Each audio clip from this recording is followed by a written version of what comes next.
Sound Math Lesson 27. Let's go ahead and review the clock. Yesterday we learned how to tell time to half an hour. So remember, you have two hands on the clock. You have your long hand, which is your minute hand, and then you have your short hand, which is your hour hand. So 60 minutes equals 1 hour, and whenever we write that on the clock, it will point to the 12, which means a brand new hour. That's 60 minutes into the hour, and we say o'clock. We don't say 60, we say o'clock. So yesterday we learned what half of an hour was. So 1 hour is 60 minutes. Half of that would be 30 minutes. We call it half an hour or half past. It's the same exact thing, just different ways to word it, okay? So 30 minutes means halfway into the hour. And so whenever you draw that on a clock, your minute hand will always point to the 6. Anytime it is half an hour or it is 30 minutes into the hour, your minute hand is pointing to the 6, and then your hour hand, you just have to figure out where it is, and then you'll know what time. That's 5, and then when it's pointing to 6, that's half, so that's 30. So this time is 5:30. All right? Let's look at another one. Let's do another one.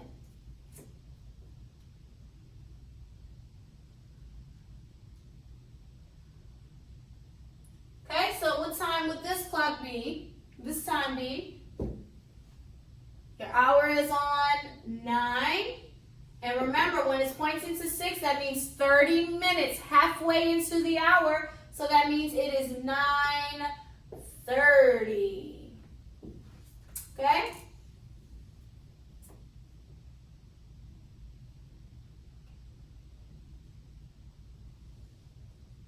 Time is this. This one should be super easy. I hope you said 7 o'clock. When it's pointing to 12, that means o'clock. Brand new hour. All right, one more.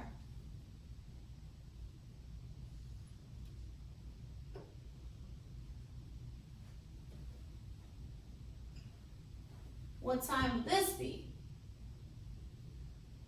I hope you said 6:30 because your hour is on 6 and then your minute is on 6, which means 30 minutes. Remember, 60 minutes is 1 hour, 30 minutes is half an hour, which will point to the 6.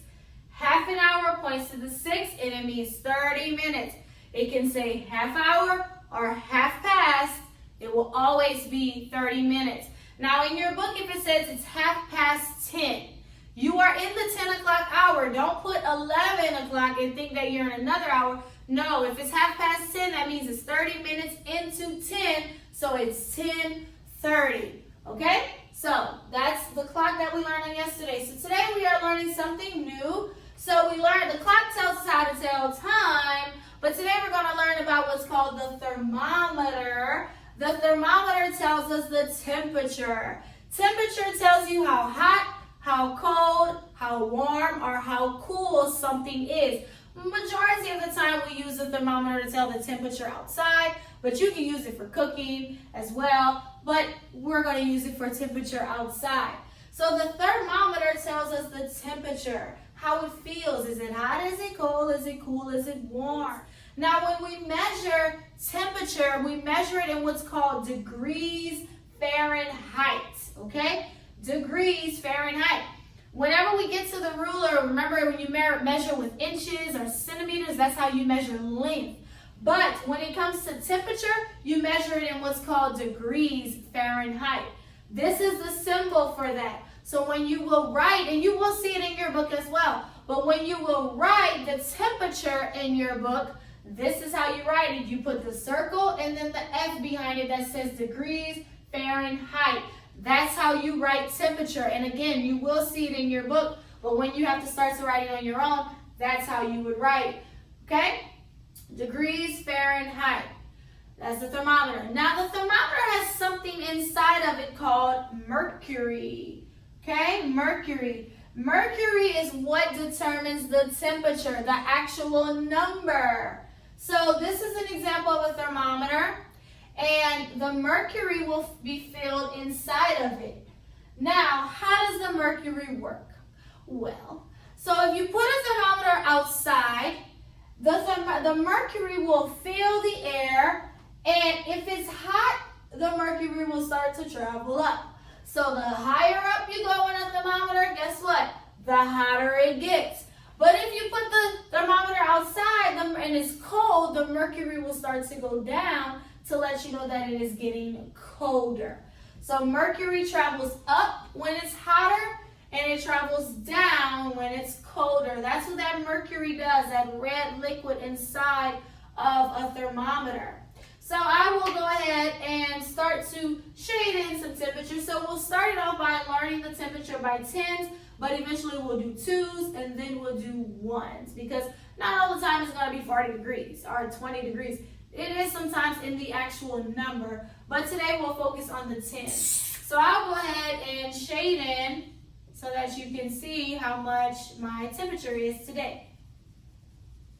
So I'm going to stop here. All right, so look where I stopped. What would be the temperature of this kind of day? Look at where it stopped. I hope you said 60 degrees Fahrenheit.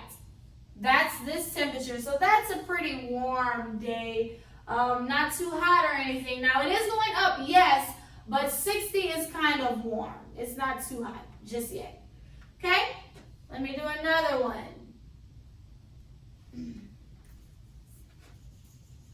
So the next one, so as you can see, I'm going down. So you already can tell that my temperature is dropping, which means my temperature is getting colder. So what is my temperature here? If it stopped here, that's 30 degrees Fahrenheit. 30 degrees Fahrenheit. That's a pretty cold day. 30 degrees, yeah, that's pretty cold. You might need some boots and a coat for that type of day. All right, one more.